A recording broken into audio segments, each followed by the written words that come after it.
Bonjour à toutes, bonjour à tous. Commentaire maintenant de cet exercice MASH, le tableau de flux de trésorerie. Donc on l'a monté, on a quelques éléments encore en tête. Voyons ce qu'on peut en dire. Alors, comme on l'a fait déjà précédemment, ici c'est l'option B, donc légèrement différente sur la partie haute, celle du flux de trésorerie généré par l'activité. Ce qu'on peut voir néanmoins, c'est que si on fait la somme A plus B, nous avons 929 de flux de trésorerie générés par l'activité, et nous avons moins 470 de flux de trésorerie générés par l'investissement. Donc ici, A plus B est positif. Il va falloir qu'on regarde ceci d'un peu plus près. Visiblement, là, on est face à une entreprise pour laquelle les flux générés par l'activité permettent de couvrir les flux d'investissement. Donc là, on est plus une entreprise en croissance, et notamment, nous allons passer sur le compte de résultat qui était donné dans l'énoncé. Et là, on voit qu'effectivement, loin d'être en croissance, l'entreprise connaît une diminution de son chiffre d'affaires, qui passe de 35 à 30,8 kg. Donc là, on a à peu près l'équivalent de presque 4,2 millions de chiffre d'affaires en moins. Ce qui va se connaître ensuite sur, bien sûr, les autres éléments. Au passage, on voit que les achats de matières premières diminuent, par exemple, sans aucun problème. Ensuite, dans un deuxième temps, au niveau des flux de trésorerie liés aux opérations de financement, et bien cette fois-ci, on est à moins 1637. Effectivement, l'entreprise verse 1 million de dividendes, rembourse pour 637 000 de dettes financières. Ça, on l'avait vu lorsqu'on montait le tableau.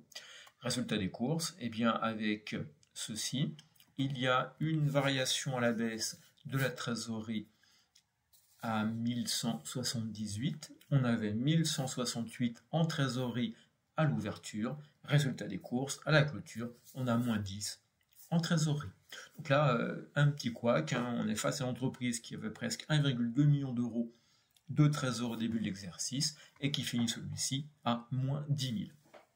Donc vous voyez une entreprise là, qui est en train de diminuer son périmètre.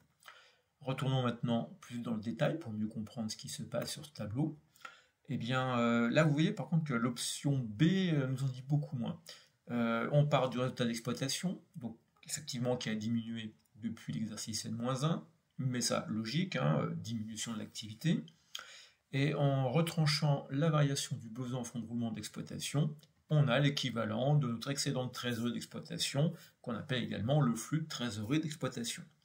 Ici, l'option B, là où c'est gênant, c'est que la variation du besoin en fonds de roulement d'exploitation, eh bien on l'a, qui nous tombe comme ça, directement dans le tableau, et on n'a pas forcément le détail. Alors, comme nous on l'a monté, on a nos variations qu'on avait mis en place, vous vous souvenez, donc on voit effectivement que on a une diminution des stocks de matières premières et d'encours, mais également des avances clients, logique, on a un peu moins de clients.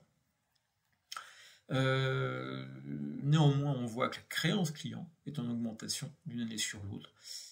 Est-ce que c'est un moyen de tenter de conserver des clients, de continuer à les fidéliser en laissant un peu de délai de paiement? À voir. Et puis on voit également, on se souvient que la dette fournisseur diminuait, les avancées à compte reçu diminuaient également, la dette fiscale diminue aussi. Ça c'est donc logique par rapport à cette décroissance de l'activité. Mais là il faut bien que j'ai les calculs sous les yeux parce que le tableau ne m'aide pas beaucoup à part me dire moins 1,8 million pour la variation du BFR. Résultat de l'affaire, eh bien un BFR toujours en augmentation, alors qu'on a une activité, elle, qui est en diminution. Il n'aura donc plus que 2,4 millions de trésorerie.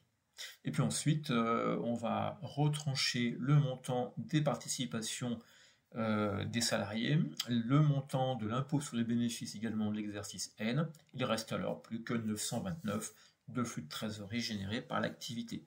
Donc là, une décroissance, mais qui commence à poser des problèmes en termes de gestion, parce que si vous diminuez votre activité, vous pourriez espérer avoir une diminution de votre besoin en fonds de roulement d'exploitation.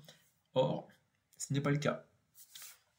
Baisse du résultat d'exploitation, mais derrière, augmentation du BFR, de manière quand même notable. Au niveau de l'investissement, eh bien, on voit que notre entreprise a continué à acquérir des immobilisations. Donc là, pourquoi est-ce qu'on est face à des acquisitions qui visent à du renouvellement? Est-ce que c'est des acquisitions qui visent à améliorer la productivité et la compétitivité du matériel existant? Peut-être. Là, ce serait effectivement un point à fouiller. Donc vous voyez déjà ici, j'ai quelques éléments qui demandent à être éclaircis. Besoin en fonds de roulement d'exploitation et les acquisitions d'immobilisation. Et puis enfin au niveau du financement, là effectivement on continue à verser du dividende. La question est pourquoi verse-t-on du dividende? Là on verse 1 million de dividendes. Et si on va faire un petit tour du côté des capitaux propres, vous voyez que notre capital il est de 3 millions. Donc ici, si je vous verse 1 million pour quelqu'un qui a versé 3 millions, on assure quand même là une belle rentabilité. Je parle seulement sur le capital. Si effectivement je rapporte ça au niveau des capitaux propres, ça change un tout petit peu la donne effectivement. Mais on a quand même la moitié du bénéfice de l'année qui est versé sous forme de dividendes, moitié du résultat net. Alors qu'on ne demande plus rien aux associés. Vous voyez que de n-1 à n, on se souvient qu'on n'a pas augmenté le capital. Donc, est-ce bien raisonnable? Là, on sent bien qu'on est face à une entreprise, on tente de dégager de la richesse pour les associés. Quelle est la stratégie? On n'ose pas trop l'imaginer. Est-ce que c'est un peu le dernier chant du cygne avant un désinvestissement des associés? Et donc derrière, on verse du dividende généreusement pendant qu'il y en a, c'est à voir. Et puis on a un remboursement de la dette financière, mais ça, ce qui peut être complètement logique pour une entreprise qui est largement mature. Voilà ce que l'on peut dire sur ce tableau, donc des points d'inquiétude pour une entreprise qui a 4,2 millions de chiffre d'affaires en moins, qui verse des dividendes plutôt grassement, et qui ne sont pas forcément dans une grande logique de continuité pour le futur. Puisque là, vous vous souvenez, les concours bancaires courants, là aussi, on les voit fortement augmenter d'une période sur l'autre, où on passe de 56 à 565. Là, on fait x10, pour le coup. Voilà pour cette entreprise. Je vous remercie de votre attention.